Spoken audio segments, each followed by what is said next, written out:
What's up guys, this is MD Classics, and today I have a rocker arm shaft that I bought a couple months ago that we're going to be installing onto this 1959 Edsel Ranger.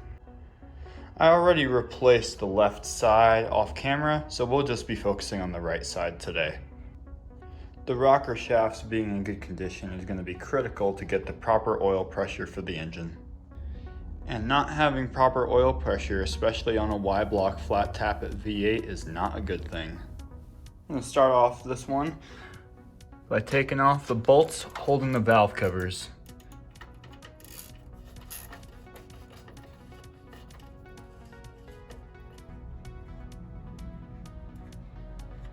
And once both bolts are removed, you can go ahead and pull off the valve cover. To make sure that I won't lose any of these pieces, I'm going to throw them into the magnetic parts tray. With the valve cover removed, you'll be able to examine the gasket for any tears and breakages. If you haven't replaced your valve cover gasket before, I would highly recommend doing so. Since this one only has about 1,000 miles on it, I think we're going to reuse it for today.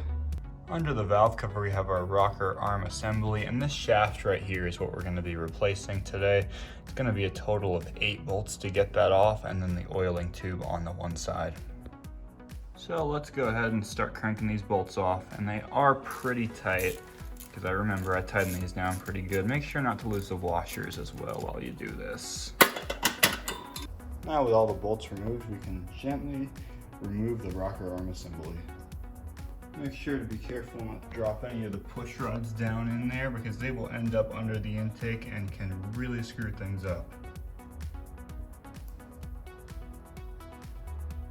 First thing, we're going to remove this oil pickup tube. It should just snap right out. I can get to it here. And there we go, it snaps just right out there. Next thing you want to do, grab a set of needle nose pliers. See the pin right here? Just yank it out of there, and then you'll have that pin right here, and you'll have the few washers that go with it. Take those all off and set them aside. The next step we're going to do is take off all these rocker arms, including the stands that go with them. This process can be a little tedious if the shaft is extremely worn, because they'll be very stuck on there in the worn out spots of the shaft. If needed, you can grab a rubber mallet and lightly tap the rocker arms off of the shaft. We got our first rocker arm off, and now we got the stand next. Now we have about half of them off. After quite a while of hammering, we finally got these off and ready to go onto the new shaft. Before assembly onto the new shaft, let's spray a bunch of brake cleaner in this bucket and shove the parts in for a little bit.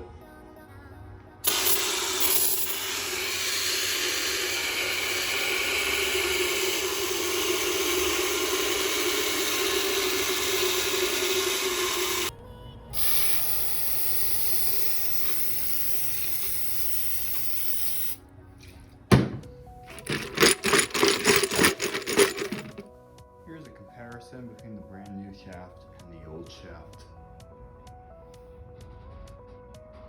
At this time, we can install the washers and the pin.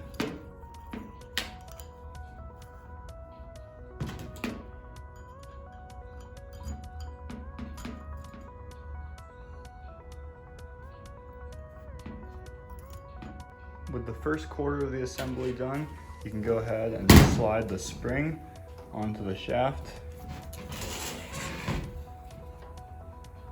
It's important to know that for the right side rocker, the shaft is going to be toward the front.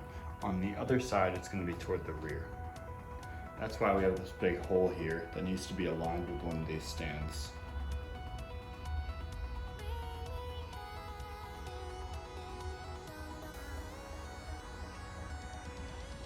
And just like that, we are done assembling this thing. As you can see, there are no score marks on this thing. It is brand new, and this should give you way better oil pressure than what the last one did. I made sure to align the first rocker stand with the oiling hole so I could fit the tube.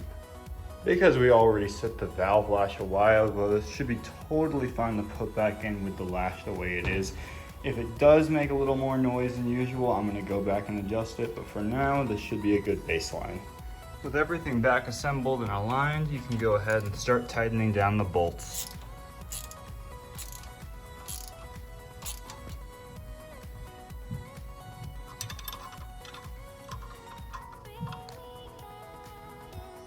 It's been a while since I started this car, so what I'm gonna do is place the camera here and we'll see if it gets oil pressure. We're gonna see oil traveling through the head, and if we don't see that, we did something wrong. Better safe than sorry. Let's crank without the coil plugged in first to see how this goes. I'm unplugging the coil so we know it's safe before we actually start the car. There you go. All right, sweet, let's go ahead and start the engine. All right, coil's plugged back in, let's go fire her up.